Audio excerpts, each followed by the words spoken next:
આપના ખાસ શું પ્રસ્તાવો છે અને આયોજન શું છે કે આ તમામ ભાગેડુ અને પ્રેમ લગ્નની પ્રથાને આપણે નાબૂદ કરી શકીએ? લગ્ન એક પવિત્ર બંધન છે, એ મોટા ષડયંત્રનો ભોગ બની રહ્યું છે, ત્યારે આપણે એને નજરઅંદાજ ન કરી શકીએ. એટલે જે અત્યારે આપણે સમજો કે લવ મેરેજનો વિરોધ નથી કરી રહ્યા, પણ લવ મેરેજના નામે જે ખોટા ષડયંત્ર થઈ રહ્યા છે, ખોટા માસૂમ દીકરીઓને જે ભોગ બની રહી છે, એની સામે આપણે ગુહાર લગાવી છે. અને પાટીદાર સમાજે જે મુહિમ ચલાવી છે એને પૂરતો ટેકો, સંપૂર્ણ સમર્થન રાજપૂત એકતા મંચે એટલે કે ક્ષત્રિય સમાજે આપી છે. અને ક્ષત્રિય સમાજ હંમેશા ધર્મ રક્ષા માટે, સનાતન રક્ષા માટે સમર્પિત છે, કટિબદ્ધ છે. ત્યારે આ પ્રકારનું જે લવના નામે જે દીકરીઓની સામે ષડયંત્ર ચાલતું હોય, ધર્મ પરિવર્તન કડક રીતે થતા હોય, આ બધાની સામે કડક કાયદો બનાવો, એ પ્રકારની માંગણી થઈ છે. ને એવી અમે અનેક માંગણીઓ મૂકી છે કે જે લગ્ન રજીસ્ટ્રેશન છે એમાં અનેક ફેરફારો કરવા એવી માંગણી કરી છે. સાથે પાટીદાર સમાજની સાથે અન્ય અનેક સમાજ પણ જોડાણા છે.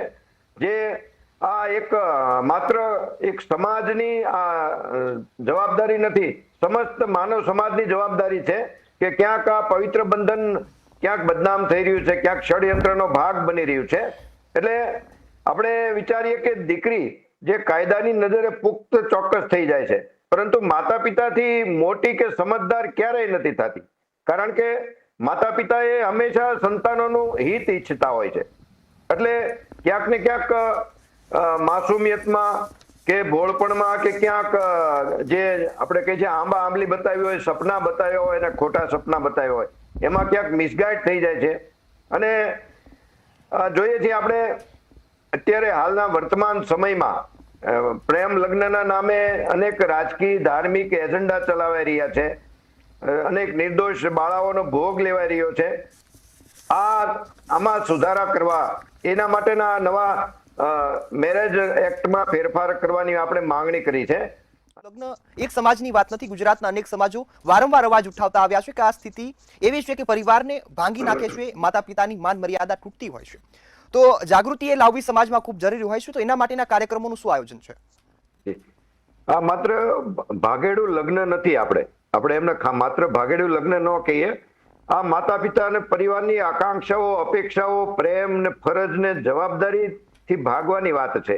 આમના પ્રેમને જવાબદારીની જાણે કે હત્યા કરતા હોય, એ જવાબદારીમાંથી છૂટવા માટેની આ વાત છે, જે ના થવું જોઈએ. જો આ પ્રકારનો કાયદો નહીં આવે તો ભવિષ્યમાં કુટુંબ વ્યવસ્થા, સમાજ વ્યવસ્થા ખોરવાઈ જશે. બાળક જ્યાં જો આ રીતના પોતાનો કાયદાનો ઉપયોગ કરશે, બાળક દીકરી કે દીકરો, કે પોતાની મનમાની જે કાયદાનું મને આના સંરક્ષણ મળ્યું છે એ રીતનું કરશે, તો આવનારા સમયમાં માતા પિતાઓ સંતાનનો જન્મ આપવામાં પણ વિચારશે. એટલે એવા અનેક વાતો છે કે જે સામાજિક વ્યવસ્થાને દૂરોગામી અસર કરે છે. એટલે જ આમાં જે અમુક ચેન્જીસો જે પાટીદાર સમાજે અમારા નેતૃત્વમાં આગળ છે એ માંગણી કરી છે, અને અમે એમની સાથે સમર્થનમાં છીએ કે પાસપોર્ટ વેરિફિકેશનમાં જે રીતે વેરિફિકેશન થાય એ જ પ્રકારની લગ્ન નોંધણીનું પણ વેરિફિકેશન કરવું જોઈએ. અને જે રજીસ્ટ્રેશનની કોલમ 5 ને 6 માં માતા પિતાની સહીનું ફરજિયાત કરવું જોઈએ. માતા પિતાની આમાં પરમિશન ફરજિયાત હોવી જોઈએ. અને જે આપણે વાત કરીએ તો મહારાજ, જે ગોર દાદા કહીએ, ગોર મહારાજ, એમનું પણ રજીસ્ટ્રેશન ફરજિયાત થવું જોઈએ. હમણાં જ આપણે અનેક એવા ફરજી રજીસ્ટ્રેશન જોયા તલાટી મંત્રી અને ગોર મહારાજના સહયોગથી. એટલે એ પ્રકારનું પણ બંધ થાય એવા, અને મેઇન નોંધણી પણ એના પોતાના ગામમાં જ થવી જોઈએ. અને એના પંચના જે 2 લોકો હોય એ પણ દીકરીના ગામના જ હોવા જોઈએ, જેથી કરીને બધું જે સાવ રજીસ્ટ્રેશન ને બધું અંદર ઘણું ખોટું થતું હોય છે, એમાંથી આપણે મુક્તિ મળી શકે. અને જે મેઇન ઉદ્દેશ છે, એક પવિત્ર બંધન છે, એ પવિત્ર જ રહે. આ ખોટા ફ્રોડ કે ખોટા લોકોના ષડયંત્રનો હિસ્સો ન બને અને દીકરીનો જે ભવિષ્ય ઉજળું બને. હાજી.